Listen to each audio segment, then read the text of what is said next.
And for today's Business Matters, a near 3-decade sales low for the housing market. The National Association of Realtors revealed that sales of previously owned homes fell to about 4 million last year. And that's the lowest since 1995.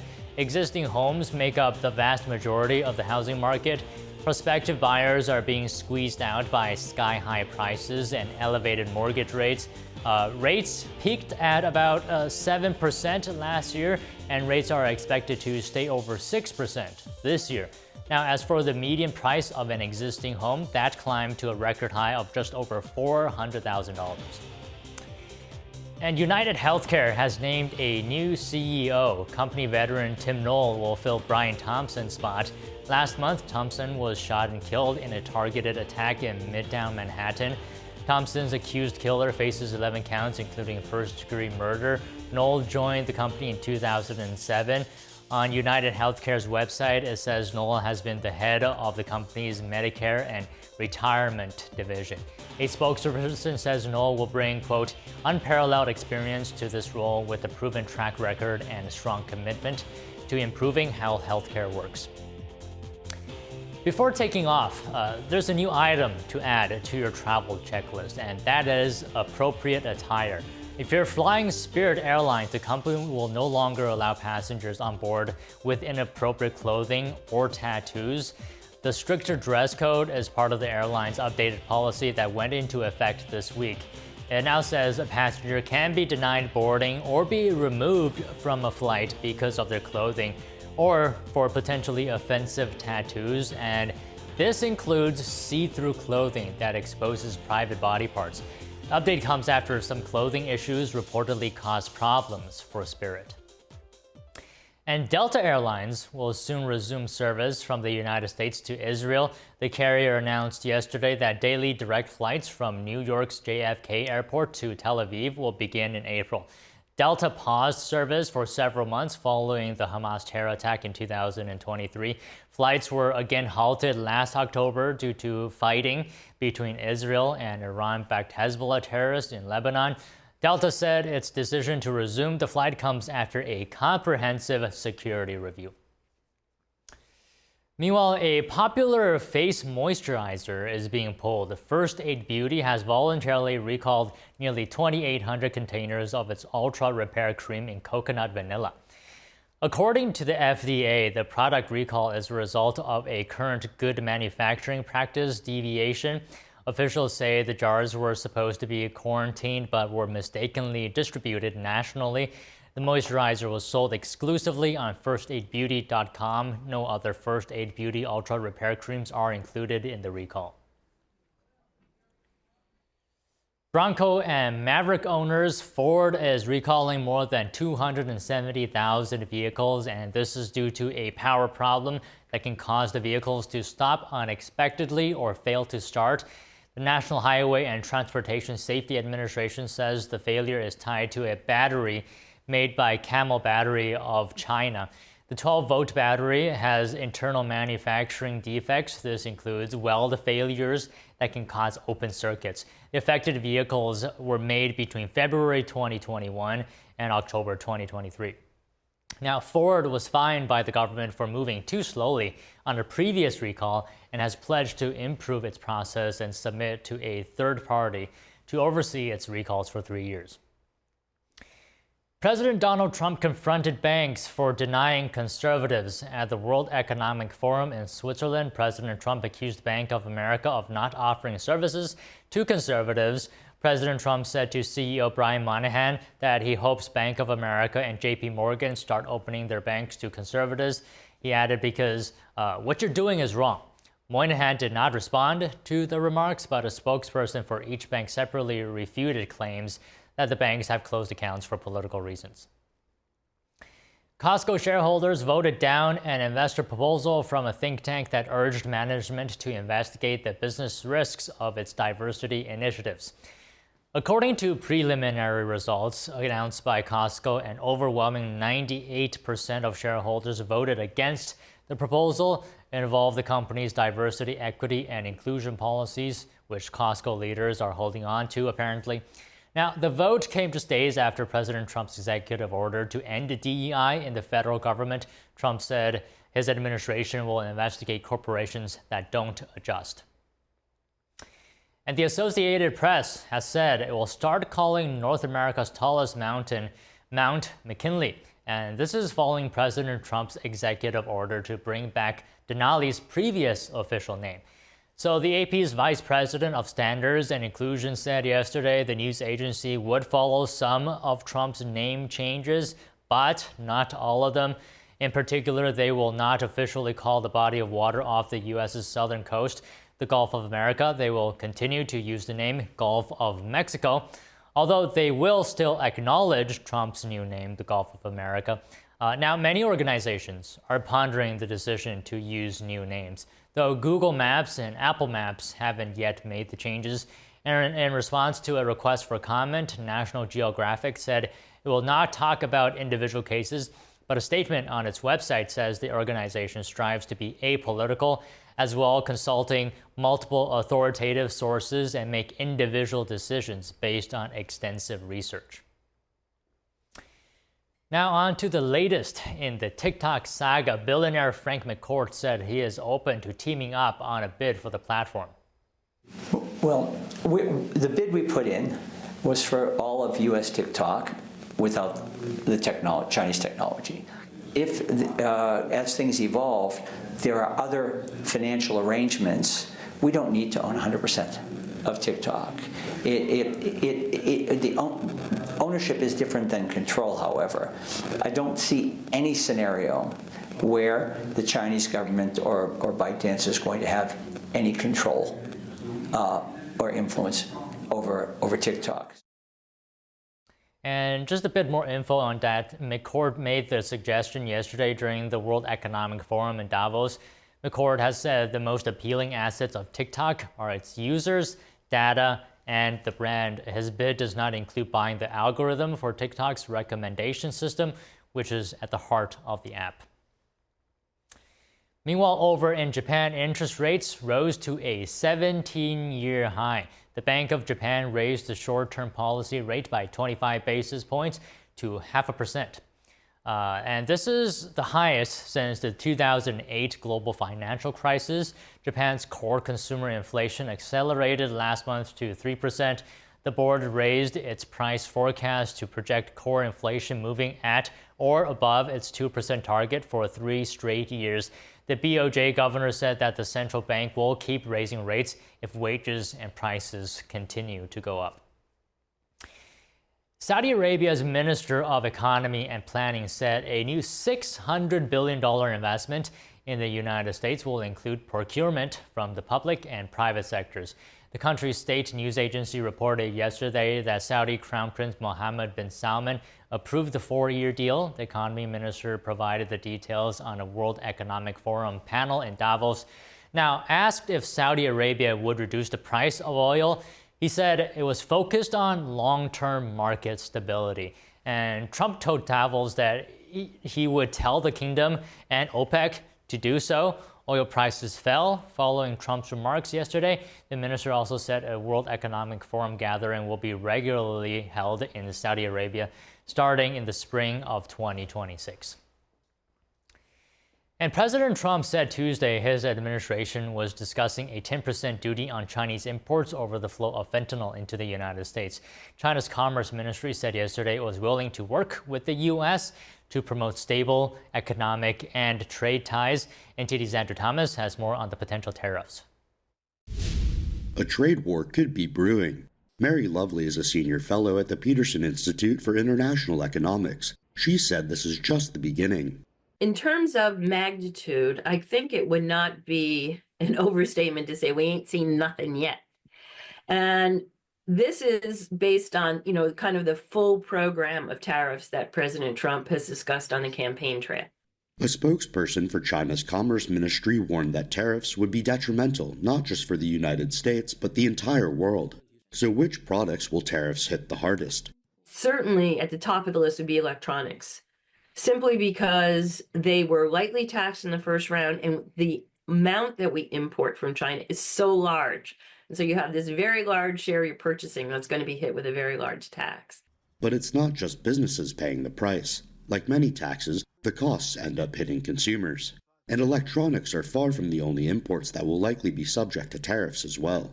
Some American retailers have already said they're going to pass those costs on to American consumers. Clearly, chemicals, pharmaceutical active ingredients, consumer goods, home goods, shoes, toys, sporting goods, all of these would be hit very hard. For Joseph Ferrara, those costs add up, and they can be the difference between being in or out of business. We live and die by the cost sheet, which means how much does it cost to make a jacket, a fine tailored jacket. And when we look at manufacturing inputs, there are two main inputs. The first input is labor. The second input is materials. Ferrara explains how businesses like his and not like his see tariffs. 70% of what we make here is labor. 30% is material. So when we look at an import tax, we're looking at leveling the playing field for us, where our labor means more than our materials. And for any industry where labor is the larger component, you're going to look at a favorable disposition towards tariffs. Trump said earlier this week that his administration was discussing a 10% tariff on Chinese imports in response to the flow of fentanyl into the U.S. via Mexico and Canada. Cornell University trade policy professor Azwar Prasad said the U.S. is in a strong negotiating position. He suspects that other countries will try to strike a deal with Trump. For the US economy, exports are important, but not that important in driving growth, as is the case for most other countries. So a trade war based on tariff escalation would hurt other countries a great deal more than the US. Trump has threatened tariffs on the European Union, Mexico, and Canada as well. Andrew Thomas, NTD News. Next, online fast fashion retailer Shein is telling the UK government that it doesn't allow Chinese cotton in products sold in the US and the US only. Shein has been accused of using cotton obtained from forced labor in China's Xinjiang region. The US's Uyghur Forced Labor Prevention Act prohibits such cotton from being used in products sold in the United States. The controversially obtained cotton could be still used in products sold in other countries, though. The company only said it complies with restrictions in countries that have such laws. The statement from Shein comes as the company seeks to go public in the United Kingdom, and lawmakers are scrutinizing the company's practices before they decide on approval. President Trump has proposed tariffs on China, Mexico, Canada, and Europe. What are the impacts? Earlier, I spoke with Christian Briggs, economist and CEO at Hard Asset Management. Take a look. Do you think the tariffs on Canada, Mexico, and China, can they address issues like drug trafficking and illegal migration? Do you think the tariffs will effectively push trading partners, to crack down on fentanyl production and export? What do you think about all this? Well, that's two questions really there. Let's talk about the economics of the tariffs first. So tariffs is one of the strongest bargaining powers that a country has, especially the size of the United States. We're such a large nation of consumption that the tariffs are critical for leveling the playing field. So when you have artificial devaluation in the yuan, like China's been doing over the last 12, 18 months, trying to create a weaker currency so the dollar goes further there, that way manufacturing in China becomes a lot bigger opportunity for profits. The tariffs have to start to realize in such a way when they're used in a strategic way to level the playing field, okay? So whatever the tariffs are on different products, it could be furniture, solar, it might even be some of the bigger things like the aluminum markets, the steel markets. And what Trump's doing is being very methodical and tactful, but the tariffs are a great bargaining chip. In fact, I think as far as bargaining goes, I think he's gonna have a home run on these tariffs once he determines which ones he's going to apply and how much. That's the key. You do not want to get over a certain percentage or you're going to create inflationary pressure on the items that we bring in. Do you think the tariffs will protect American industries, potentially leading to a resurgence of domestic manufacturing and job creation? Because, there was some level of debate on this during Trump's first administration.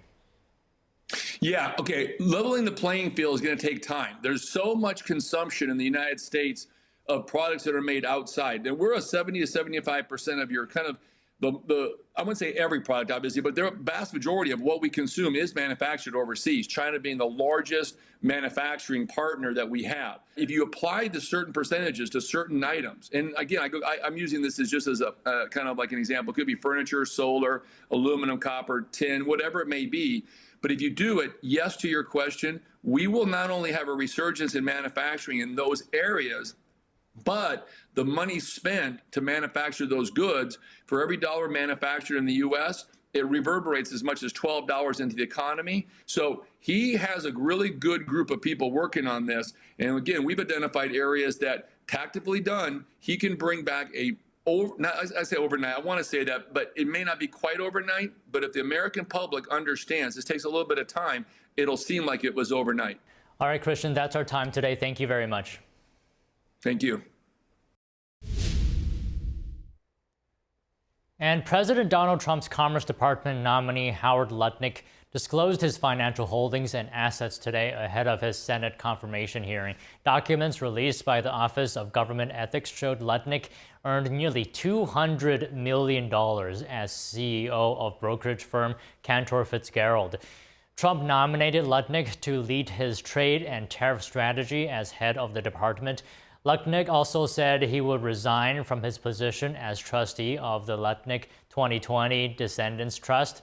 The nominee also runs brokerage firm BGC Group and is chairman of Newmark Group, a commercial real estate services firm. Lutnick disclosed that he would resign from positions at both companies upon confirmation. The Senate Commerce Committee's hearing is scheduled for January 29th. And the start of tax filing season is just around the corner.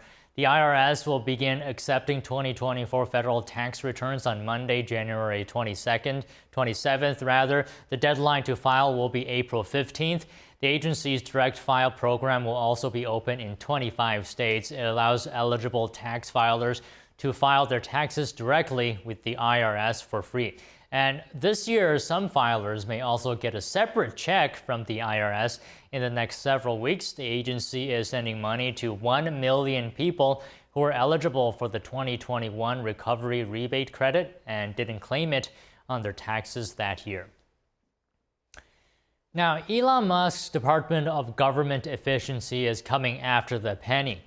What is the fate of the humble coin? Here's the story.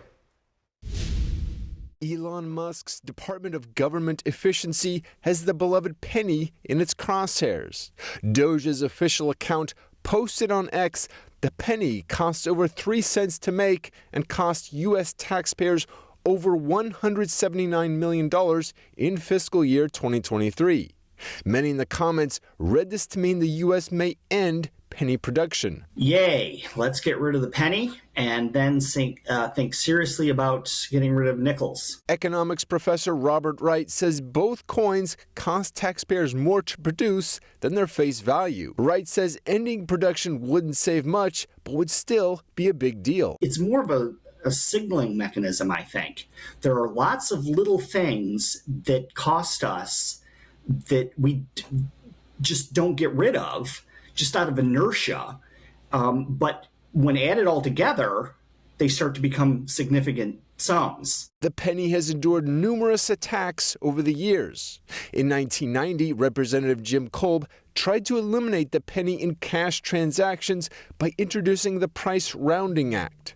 This bill failed to pass the House. Then President Barack Obama attacked the penny in a 2013 Google Plus hangout. The penny is an example of something that I need legislation for, and frankly, given all the big issues that we have to deal with day in, day out, a lot of times it just doesn't, we're not able to get to it. A 2024 New York Times piece argued for abolishing the penny, saying the inability to accomplish it has transformed the coin into a symbol of deeper rot. The first penny was created in 1793, featuring Lady Liberty. It went through numerous redesigns over the years. The image changed to a flying eagle in 1856, a Native American in 1859, then to President Abraham Lincoln in 1909. Meanwhile, people who visit the capital of Scotland will need to have a few extra pounds on hand. Edinburgh politicians have approved a tourist tax for those who spend the night, and this is the first charge of this type in the United Kingdom. Officials say a 5% fee will be added to certain kinds of accommodations like guest houses, hostels, and hotels starting in mid-2026. Supporters say the tax is needed to help ease the strain of the resources in the city. And members of the Edinburgh Council say this move will raise tens of millions of dollars annually near the end of the decade. According to the Visit Scotland website, Edinburgh had close to 5 million tourists in 2023. All right, before we go on to markets, Wall Street's main indexes closed lower today, and this coming as investors stepped back while they digested a mixed bag of economic data and as well as earnings reports. At the same time, preparing for a week filled with economic releases and a Federal Reserve meeting coming up. Don't forget about that. So the technology sector was actually the biggest drag on the market as mega cap stocks, of course, including Nvidia, reversed after rallying sharply earlier in the week. With that all happening today on Business Matters.